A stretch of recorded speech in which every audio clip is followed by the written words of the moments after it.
बिहार में बढ़ते अपराध की इतनी खबरें मैं आपको सुनाने लगी हूँ कि अब ऑफिस के घर तक के रास्ते में सबको शक की नजर से देखने की आदत हो गई है।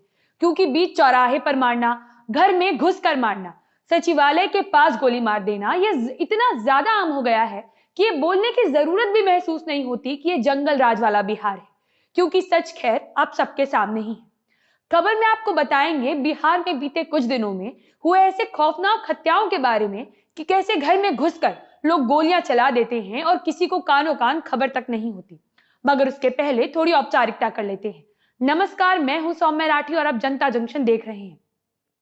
हत्या का एक संगीन मामला भागलपुर से सामने आया है, जहां व्यक्ति के घर में देर रात घुसकर किसी ने उसके सर पर गोली मार दी और बगल में सोई पत्नी को एक बार को यह लगा कि कहीं कोई बैटरी फटी है।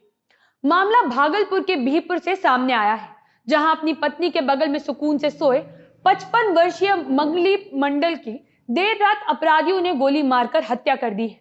मंगली मंडल अपने खेत में ही घर बनाकर रखा था, जहां वो अपने परिवार के साथ रहते थे। बुधवार की रात को वो अपनी पत्नी और तीनों बच्चों के साथ सोए हुए थे और मौका पाकर अपराधी उनके घर में घुसे और उन्हें गोली मारकर फरार हो गए। उनकी पत्नी को लगा कि कहीं कोई बैटरी फटी है।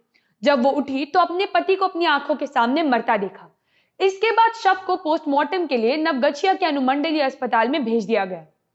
बुधवार को भागलपुर से ही एक और मामला सामने आया था, जब दिन दहाड़े एक 25 वर्षीय युवक की हत्या कर दी गई थी।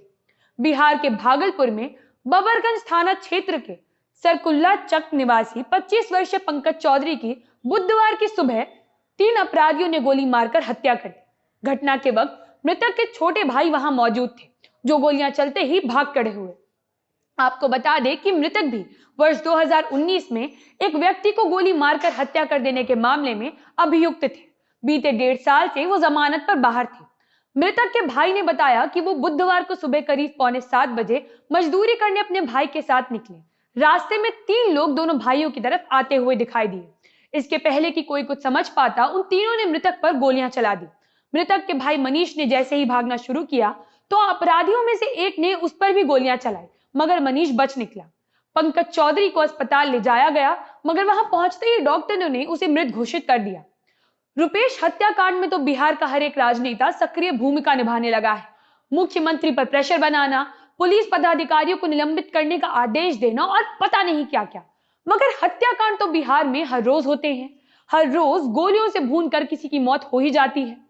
तो क्या न्याय के लिए एक मर्डर का हाई प्रोफाइल होना जरूरी है? क्या एक इंसान की मृत्यु को अहमियत दी जाए, इसके लिए उसका मारने से पहले नेता के साथ दिखाई देना जरूरी है? क्या एक आम आदमी की जिंदगी की कोई कीमत नहीं है? अगर किसी खेत के बीच रहने वाले, मिट्टी के घर में रहने वाले इंसान पर गोलियां चला दी जाए तो क्या वो हत्या नहीं है? जिंदा रहते हुए तो रिजर्वेशन, अमीर गरीब और पता नहीं कितनी चीजें होती है समाज में भेदभाव पैदा करने के लिए, मगर मौत के बाद भी ये भेदभाव जरूरी है? इसका जवाब अगर आपको मिले तो कमेंट्स में जरूर बताएं। इस खबर में इतना ही। अगर आप हमें फेसबुक पर देख रहे हैं तो जनता जंक्शन के पेज को लाइक और शेयर जरूर करें। अगर आप हमें यूट्यूब पर देख रहे हैं तो चैनल को सब्सक्राइब करें। आप हमारी टीम से इंस्टाग्राम और ट्विटर पर भी जुड़ सकते हैं। आपकी स्क्रीन पर इस वक्त जो जानकारी दिखाई दे रही है, आप उसकी मदद से डोनेशन के रूप में हम तक अपना सहयोग पहुंचा सकते हैं। इस वीडियो को अंत तक देखने के लिए धन्यवाद। मैं हूं सौम्य राठी, कैमरे के पीछे है मोहित और आप देख रहे हैं जनता जंक्शन।